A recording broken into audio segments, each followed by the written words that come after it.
Well, I see you're all here. All four of you had reason to murder Keith Cameron. I had no That's reason. not so. Please now, if you'll all be quiet, I think we'll soon know exactly who that murderer is. Well, then you do know, Inspector Thorne.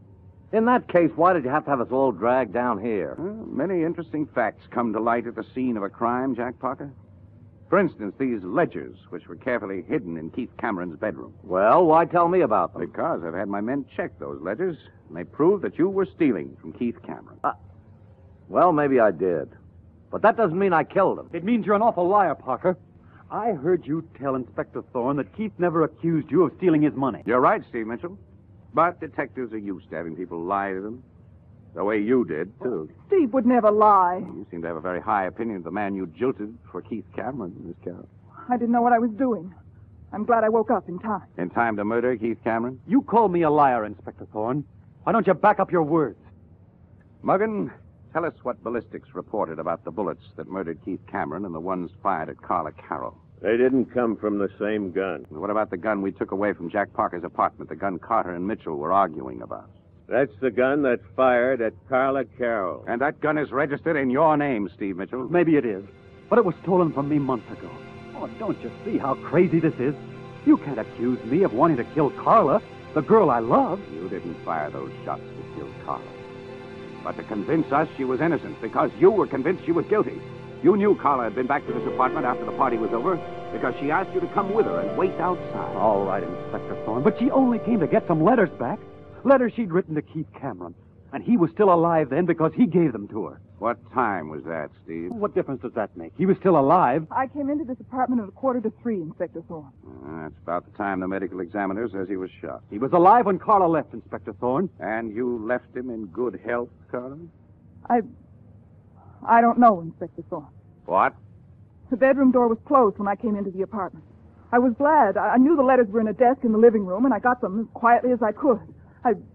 I thought Keith was sleeping, and I knew there'd be a fight if he found me here. Which is probably just what happened, Inspector Thorne. He found her here. They had a fight, and she shot him. That's not so. It isn't.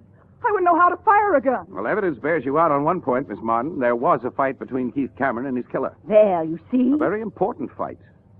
The one that will convict a murderer. What do you mean? Just this, Mitchell.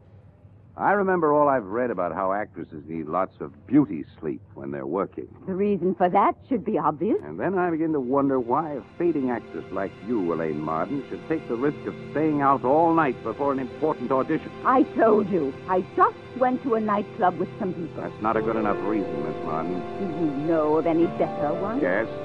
If you'd murdered a man and wanted a good alibi. Now, really, Inspector, this has gone far enough. I also started wondering, in my slow way, why somebody had stopped to use Keith's makeup after murdering him. Use Keith's makeup? Yes, Mr. Parker. Someone had wiped all the fingerprints off one jar of Keith Cameron's special makeup. The only explanation I could figure out was that for some reason they'd used that jar and then had to clean it off. But makeup, Inspector Thorne, that just doesn't make sense. It will, Miss Carroll. I'm sure you'll be interested in this, Elaine Martin, because it concerns you. And the scratches you've been trying to cover up ever since Keith Cameron inflicted them on you in his death struggle. Scratches? You're mad, Inspector Thorne. I spotted them the first time I spoke to you, but I was sure I had a murderer when a makeup expert said that the jar I brought him was used especially to hide scars and blemishes and scratches. Just what does that prove? That after you murdered Keith Cameron, you used his makeup to hide the scratches. And you were careful to wipe your fingerprints off the jar. Too careful. You forget. I have an alibi. I was with a great many people all night long. Too many people. We checked them. Not one will swear that he saw you every minute of the time.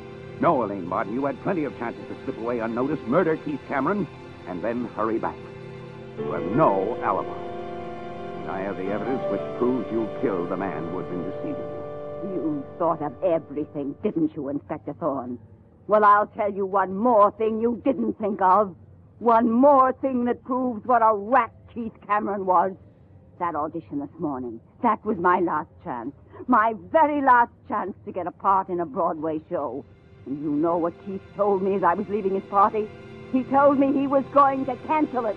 He told me not to bother showing up for the audition. You admit you murdered Keith Cameron? Oh, I admit it. I murdered him all right. But not only because he was double-crossing me with a girl like Carla Carroll. Remember that, Inspector Thorne. He was double-crossing me on everything. Everything he'd ever promised. He deserves what he got. You'll have your chance to tell that to the jury. Take her in, Sergeant Morgan.